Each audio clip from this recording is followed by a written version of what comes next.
अभिनेता दिलजीत दोसांझ की फिल्म सतलुज इन दिनों चर्चा में है, लेकिन रिलीज के महज 2 दिन बाद ही इसे भारत में प्लेटफॉर्म से हटा दिया गया। हालांकि फिल्म अन्य देशों के दर्शकों के लिए अब भी उपलब्ध है। फिल्म एक ऐसे दौर की कहानी दिखाती है जब पंजाब में हजारों लोगों के कथित तौर पर लापता होने और फर्जी मुठभेड़ों में मारे जाने के आरोप लगे थे। सतलुज फिल्म से चर्चा में आई सतलुज पंजाब हरियाणा के लिए बेहद अहम रही है। इस नदी का विवादों से भी लंबा संबंध रहा। ताजा विवाद का भी अपना एक इतिहास है। एक विवाद ऐसा भी है जिसने सत्ता तक बदली, लेकिन वो आज तक नहीं सुलझा है। फिल्म सतलुज 3 जुलाई को ओटीटी प्लेटफॉर्म ZEE5 पर रिलीज हुई। हालांकि रिलीज के महज 2 दिन बाद 5 जुलाई को फिल्म को भारत में प्लेटफॉर्म से हटा दिया गया। फिल्म को CBFC का सर्टिफिकेट नहीं लेने के कारण यह कदम उठाया गया। ओटीटी प्लेटफॉर्म पर फिल्म सतलुज के रिलीज होने के बाद इसके निर्देशक हनी त्रेहन ने कहा था कि इस फिल्म में कोई काट छांट नहीं की गई और न ही इसके मूल स्वरूप से कोई समझौता किया गया। इस फिल्म का मूल नाम पंजाब 95 था। अलग अलग कारणों से इसकी रिलीज लंबे समय तक टलती रही। पहले से 7 फरवरी 2025 को अंतर्राष्ट्रीय स्तर पर रिलीज करने की घोषणा की गई थी और इसका टीजर भी जारी किया गया था, लेकिन बाद में रिलीज फिर स्थगित कर दी गई। फिल्म में दिलजीत दोसांझ, अर्जुन रामपाल, सुविंदर विक्की, जगजीत संधू और गीतिका विद्या ओहल्यान ने प्रमुख भूमिकाएं निभाई हैं। मार्च 2025 में BBC पंजाबी को दिए एक इंटरव्यू में निर्देशक हनी त्रेहन ने बताया था कि केंद्रीय फिल्म प्रमाणन बोर्ड ने शुरुआत में फिल्म में 21 कट लगाने को कहा था। बाद में यह संख्या बढ़कर 120 से अधिक हो गई। त्रेहन ने कहा था कि कई कट ऐसे थे जिनका कोई स्पष्ट कारण भी नहीं बताया गया। उन्होंने यह भी दावा किया कि उनसे फिल्म से जसवंत सिंह खालड़ा का नाम हटाने तक को कहा गया था। उनके मुताबिक यह स्वीकार करना संभव नहीं था क्योंकि फिल्म पूरी तरह खालड़ा के जीवन और संघर्ष पर आधारित है। उन्होंने इस शैडो बैन की तुलना खालड़ा के गायब होने और उनकी हत्या से की। उन्होंने कहा कि फिल्म लोगों तक पहुंच चुकी है, उनका जो मकसद था वो पूरा हो गया, अब बैन करने का कोई फायदा नहीं है। सुनिए दिलजीत दोसांझ ने क्या कुछ कहा। ਅੱਜ ਸਾਡੇ ਤੇ ਸੰਡੇ ਮੈਨੂੰ ਲੱਗਦਾ ਇੰਡੀਆ ਦੇ ਵਿੱਚ ਮੰਡੇ ਹੋ ਗਿਆ ਤੇ ਮੈਂ ਜਿੱਥੇ ਆ ਉੱਥੇ ਇਸ ਵਕਤ ਸੰਡੇ ਦੀ ਸ਼ਾਮ ਹੈ ਤੇ ਜਿਹੜੀ ਗੱਲ ਦਾ ਮੈਨੂੰ ਸ਼ੁੱਕਰਵਾਰ ਨੂੰ ਹੀ ਪਤਾ ਸੀ ਵੀ ਸ਼ਾਇਦ ਇਦਾਂ ਹੋ ਸਕਦੀ ਹੈ, ਜਿਹੜੀ ਗੱਲ ਮੇਰੇ ਆਲਰੇਡੀ ਦਿਮਾਗ 'ਚ ਸੀ, ਤਾਂ ਕੋਈ ਸ਼ੌਕ ਵਾਲੀ ਗੱਲ ਨਹੀਂ। ਜਿਹੜਾ ਲੱਗਦਾ ਹੀ ਸੀ ਵੀ ਯੈਸ, ਮੈਨੂੰ ਲੱਗਦਾ ਸੀ ਵੀ ਮੰਡੇ ਜਦੋਂ ਦਫ਼ਤਰ ਖੁੱਲਣਗੇ ਉਦੋਂ ਸ਼ਾਇਦ ਜਿਹੜੀ ਉਹ ਫਿਲਮ ਬੈਨ ਕੀਤੀ ਜਾਊਗੀ, ਪਰ ਸੰਡੇ ਸ਼ਾਮ ਨੂੰ ਹੀ ਹੋ ਜੂਗੀ ਇਹਦਾ ਕੋਈ ਆਈਡੀਆ ਨਹੀਂ ਸੀ। ਪਰ ਇੰਨਾ ਕੁ ਮੈਨੂੰ ਸੀਗਾ, ਇਸ ਕਰਕੇ ਮੈਂ ਸ਼ਾਇਦ ਇਹ ਗੱਲ ਕੱਲ ਕਰ ਵੀ ਦਿੱਤੀ ਸੀ। ਇਹ ਡੇ 1 ਤੋਂ ਹੀ ਸੀਗਾ, ਇਸੇ ਕਰਕੇ ਫਿਲਮ ਦੀ ਪ੍ਰਮੋਸ਼ਨ ਵੀ ਨਹੀਂ ਕਰ ਸਕੇ, ਇਸੇ ਕਰਕੇ ਬਿਨਾਂ ਦੱਸੇ ਕਿਸੇ ਨੂੰ ਫਿਲਮ ਨੂੰ ਰਿਲੀਜ਼ ਕੀਤਾ। ਜੇ ਦੱਸ ਕੇ ਰਿਲੀਜ਼ ਕਰਦੇ 2 ਦਿਨ ਪਹਿਲਾਂ ਪ੍ਰਮੋਟ ਕਰਦੇ ਫਿਰ ਨਹੀਂ ਸੀ ਲੱਗਣੀ। ਪਰ ਹੁਣ ਮੈਨੂੰ ਇਸ ਗੱਲ ਦੀ ਤਸੱਲੀ ਹੈ ਕਿ ਫਿਲਮ ਜਿਹੜੀ ਉਹ ਘਰ ਪਹੁੰਚ ਚੁੱਕੀ ਹੈ, ਤੁਹਾਡੇ ਕੋਲ ਆ ਫਿਲਮ, ਲੋਕਾਂ ਨੇ ਫਿਲਮ ਡਾਊਨਲੋਡ ਵੀ ਕਰ ਲਈ ਹੈ ਤੇ ਅੱਜ ਜਿਹੜੇ ਹੁਣ ਨਵਾਂ ਯੂਥ ਆ ਉਹ ਫਿਲਮ ਦੀ ਗੱਲ ਵੀ ਕਰ ਰਿਹਾ। ਔਰ ਮੈਂ ਇੱਕ ਵੀਡੀਓ ਦੇਖੀ, ਬਹੁਤ ਹੀ ਪਿਆਰੀ ਵੀਡੀਓ, ਕੱਲ ਮੈਂ ਅੱਜ ਸਵੇਰੇ ਉੱਠ ਕੇ ਦੇਖੀ ਕਿ ਗੁਰਦੁਆਰਾ ਸਾਹਿਬ ਦੇ ਵਿੱਚ ਫਿਲਮ ਨੂੰ ਦਿਖਾਇਆ ਵੀ ਜਾ ਰਿਹਾ। ਸੋ ਹੁਣ ਮੈਨੂੰ ਇਸ ਗੱਲ ਦੀ ਤਸੱਲੀ ਹੈ ਕਿ ਫਿਲਮ ਤੁਹਾਡੇ ਤੱਕ ਪਹੁੰਚ ਗਈ ਹੈ। ਜਿੰਨਾ ਕੰਮ ਸਾਰਿਆਂ ਨੇ ਮਿਹਨਤ ਜਿਹੜੀ ਕੀਤੀ ਸੀ ਉਹਨਾਂ ਦਾ, ਉਹ ਸਾਰੀ ਦੀ ਮਿਹਨਤ ਦਾ ਤੁਹਾਡੇ ਤੱਕ ਪਹੁੰਚਣਾ ਬਹੁਤ ਜ਼ਰੂਰੀ ਸੀ ਤੇ ਉਹ ਤੁਹਾਡੇ ਤੱਕ ਪਹੁੰਚ ਚੁੱਕੀ ਹੈ। ਇਸ ਗੱਲ ਦੀ ਮੈਨੂੰ ਬਹੁਤ ਤਸੱਲੀ ਹੈ। ਸ਼ੁਕਰ ਆ ਮਹਾਰਾਜ ਦਾ, ਮੈਂ ਸਾਰਿਆਂ ਦਾ ਧੰਨਵਾਦ ਕਰਦਾ ਤੇ ਸਾਰੀ ਟੀਮ ਨੂੰ ਇਸ ਗੱਲ ਦੀ ਮੁਬਾਰਕਬਾਦ ਕਿ ਜਿਹੜਾ ਸਾਡਾ ਕੰਮ ਹੈ ਉਹ ਜੋ ਅਸੀਂ ਕਹਿਣਾ ਚਾਹੁੰਦੇ ਸੀ ਔਰ ਜਿੱਦਾਂ ਅਸੀਂ ਕਹਿਣਾ ਚਾਹੁੰਦੇ ਸੀ ਉਦਾਂ ਹੀ ਉਹ ਲੋਕਾਂ ਕੋਲੇ ਪਹੁੰਚ ਚੁੱਕਾ। ਤਾਂ ਤੁਹਾਡੇ ਕੋਲ ਹੁਣ ਫਿਲਮ ਹੈ ਤੇ ਤੁਹਾਡੀ ਆਪਣੀ ਫਿਲਮ ਹੈ, ਤੁਸੀਂ ਜਿੱਦਾਂ ਦੇਖਣਾ ਚਾਹੋ ਤੁਸੀਂ ਦੇਖ ਸਕਦੇ ਹੋ। So that's it. ਮੈਂ ਇਹੀ ਗੱਲ ਅੱਜ ਖਾਸ ਅੱਜ ਦਾ ਲਾਈਵ ਜਿਹੜਾ ਉਹ ਚੜ੍ਹਦੀ ਕਲਾ ਵਾਲਾ ਹੀ ਹੈ। ਇਹ ਗੱਲ ਐਕਸਪੈਕਟਡ ਹੀ ਸੀ, ਦਿਸ ਵਾਜ਼ ਐਕਸਪੈਕਟਡ। ਇੱਦਾਂ ਤਾਂ ਹੈ ਨਹੀਂ ਸੀ ਮੈਨੂੰ ਕਿ ਮੈਨੂੰ ਪਤਾ ਨਹੀਂ ਸੀ। ਬੰਦੇ ਨੂੰ ਸ਼ੌਕ ਉਦੋਂ ਲੱਗਦਾ ਜਦੋਂ ਬੰਦੇ ਨੂੰ ਪਤਾ ਨਹੀਂ ਹੁੰਦਾ ਗੱਲ ਦਾ। ਜੇ ਇਹ ਫਿਲਮ ਪ੍ਰਮੋਸ਼ਨ ਕਰਕੇ ਰਿਲੀਜ਼ ਕਰਦੇ ਇਹ 2 ਦਿਨ ਪਹਿਲਾਂ ਫਿਰ ਵੀ ਬੰਦ ਹੋ ਜਾਣੀ ਸੀ। ਸੋ ਇਹੀ ਇੱਕ ਤਰੀਕਾ ਸੀ ਫਿਲਮ ਨੂੰ ਰਿਲੀਜ਼ ਕਰਨ ਦਾ ਕਿ ਬਿਨਾਂ ਦੱਸੇ ਬਸ ਰਿਲੀਜ਼ ਕਰ ਦਿੱਤੀ ਜਾਵੇ। ਇਹ ਹੋਣਾ ही सी।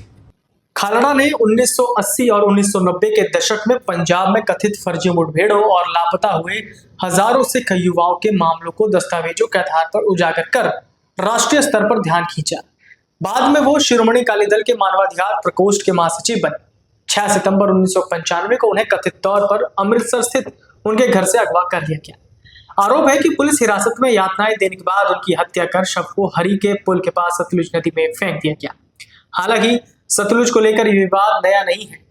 सतलुज यमुना लिंक यानी SYL नहर विवाद पंजाब और हरियाणा के बीच कई दशकों से चला आ रहा है। सबसे बड़े अंतर्राज्यीय जल विवादों में से एक है।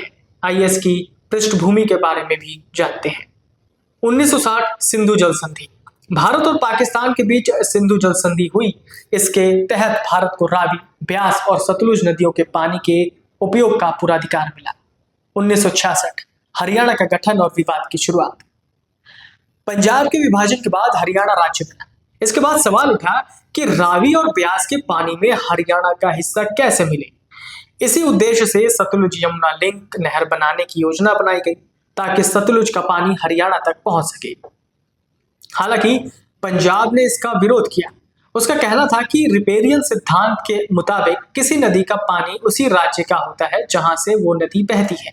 1981 पानी के बंटवारे पर समझौता, केंद्र सरकार की मध्यस्थता में पंजाब, हरियाणा और राजस्थान के बीच नदी के पानी के बंटवारे पर नया समझौता हुआ और दोनों राज्यों ने पानी के पुनर्वितरण पर सहमति जताई।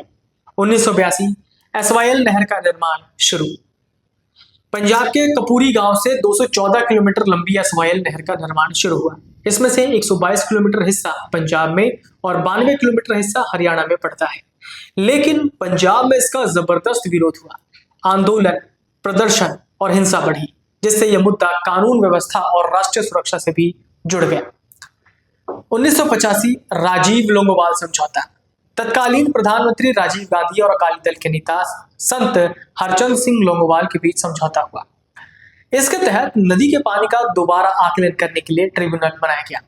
1987 ट्रिब्यूनल की सिफारिश। ट्रिब्यूनल ने पंजाब का हिस्सा 5 MAF यानी मिलियन एकड़ फीट और हरियाणा का हिस्सा 3.83 मिलियन एकड़ फीट तय करने की सिफारिश की। 1996 मामला सुप्रीम कोर्ट पहुंचा। हरियाणा ने सुप्रीम कोर्ट में याचिका दायर कर मांग की कि पंजाब को अपने हिस्से में SYL नहर का निर्माण पूरा करने का निर्देश दिया गया। 2002 और 2004 सुप्रीम कोर्ट का आदेश। सुप्रीम कोर्ट ने पंजाब सरकार को अपने क्षेत्र में नहर निर्माण पूरा करने का निर्देश दिया। 2004 पंजाब ने समझौता खत्म किया। पंजाब विधानसभा ने पंजाब समझौता समाप्ति अधिनियम 2004 पारित कर सभी पुराने जल बंटवारा समझौतों को समाप्त कर दिया। इससे SYL नहर परियोजना लगभग ठप हो गई। 2016 सुप्रीम कोर्ट ने कानून को असंवैधानिक बताया। राष्ट्रपति के संदर्भ यानी अनुच्छेद 143 पर सुनवाई करते हुए सुप्रीम कोर्ट ने कहा कि पंजाब एक तरफा तरीके से समझौते से पीछे नहीं हट सकता। अदालत ने 2004 के कानून को संवैधानिक रूप से अमान्य करार दिया। 2020 बातचीत से समाधान की कोशिश। सुप्रीम कोर्ट ने पंजाब और हरियाणा के मुख्यमंत्रियों को केंद्र सरकार की मध्यस्थता में बातचीत कर विवाद सुलझाने का निर्देश दिया। 2021 से 2026 पंजाब पानी की कमी और पर्यावरणीय चिंताओं का हवाला देते हुए SYL नहर के निर्माण का लगातार विरोध कर रहा है। आइए अब जानते हैं कि SYL नहर पर पंजाब का पक्ष क्या है। पंजाब सरकार का कहना है कि राज्य के पास अब हरियाणा के साथ बांटने के लिए पर्याप्त नदी का पानी नहीं बचा है। लगातार भूजल दोहन के कारण पंजाब गंभीर जल संकट का सामना कर रहा है। SYL नहर बनने से पंजाब के किसानों और खेती पर नकारात्मक असर पड़ेगा। पंजाब समझौता समाप्ति अधिनियम 2004 के तहत राज्य पहले हुए जल बंटवारे के समझौतों को समाप्त कर चुका है। सरकार का ये भी तर्क है कि मौजूदा पर्यावरणीय परिस्थितियों में इस परियोजना को पूरा करना व्यावहारिक और टिकाऊ नहीं है। आइए अब जानते हैं हरियाणा का पक्ष क्या है। हरियाणा सरकार का कहना है कि उसे कानूनी समझौतों के मुताबिक रावी और ब्यास के पानी में अपना तय हिस्सा मिलना चाहिए। सुप्रीम कोर्ट कई बार पंजाब को नहर निर्माण पूरा करने का निर्देश दे चुका है, इसलिए इन आदेशों का पालन होना चाहिए। SYL नहर पूरी होने से हरियाणा के कई जिलों में सिंचाई और पीने के पानी की समस्या दूर होगी। हरियाणा का आरोप है कि पंजाब का नहर निर्माण से इनकार करना संविधान और अंतर्राज्यीय जल समझौतों का उल्लंघन है। आइए अब आपको बताते हैं कि कैसे सुलझाए जाते हैं अंतर्राज्यीय नदी जल विवाद। संवैधानिक प्रावधान। संविधान के अनुच्छेद 262 के तहत संसद को राज्यों के बीच नदी जल विवादों के निपटारे के लिए कानून बनाने का अधिकार है। इसी प्रावधान के आधार पर अंतर्राज्यीय नदी जल विवाद अधिनियम 1956 बनाया गया। पहले क्या व्यवस्था थी? 1956 के कानून के तहत यदि राज्यों के बीच बातचीत से विवाद नहीं सुलझता था तो केंद्र सरकार जल विवाद ट्रिब्यूनल का गठन करती थी। 2002 के संशोधन के बाद ट्रिब्यूनल का गठन 1 वर्ष के भीतर करना और अधिकतम 5 वर्षों में फैसला देना तय किया गया। ट्रिब्यूनल का फैसला सर्वोच्च न्यायालय के आदेश के समान प्रभाव रखता है और सभी पक्षों पर बाध्यकारी होता है। अंतर्राज्यीय नदी जल विवाद संशोधन विधेयक 2019 अंतर्राज्यीय नदी जल विवाद संशोधन विधेयक 2019 को 25 जुलाई 2019 को लोकसभा में पेश किया गया था। इसका उद्देश्य अंतर्राज्यीय नदी जल विवाद अधिनियम 1956 में बदलाव कर राज्यों के बीच नदी के पानी से जुड़े विवादों का तेजी से समाधान करना है। पहले बातचीत फिर ट्रिब्यूनल। किसी राज्य की शिकायत मिलने पर केंद्र सरकार पहले विवाद समाधान समिति बनाएगी। यह समिति 1 वर्ष के भीतर बातचीत से विवाद सुलझाने की कोशिश करेगी। एक ही स्थायी ट्रिब्यूनल।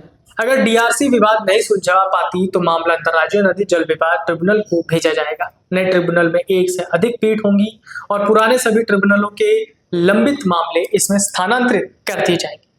फैसले की समय सीमा। नए ट्रिब्यूनल को 2 वर्ष के भीतर फैसला देना होगा, जिसे अधिकतम 1 वर्ष तक बढ़ाया जा सकेगा। फैसला अंतिम होगा। ट्रिब्यूनल का निर्णय संबंधित राज्यों पर अंतिम और बाध्यकारी होगा। साथ ही केंद्र सरकार के लिए उससे के फैसले को लागू करने की योजना बनाना अनिवार्य होगा। Data bank. प्रत्येक नदी बेसिन का डेटा और जानकारी सुरक्षित रखने के लिए केंद्र सरकार किसी एजेंसी को अधिकृत या नियुक्त करेगी। तो यह था पूरा विवाद सतलुज को लेकर के, जो चाहे वो फिल्म हो या SYL का हो, जो अभी आपने जाना। अगर आप ये वीडियो YouTube पर देख रहे हैं तो हमारे चैनल को सब्सक्राइब कर बेल आइकन दबाएं और Facebook पर देख रहे हैं तो हमारे पेज को लाइक करें।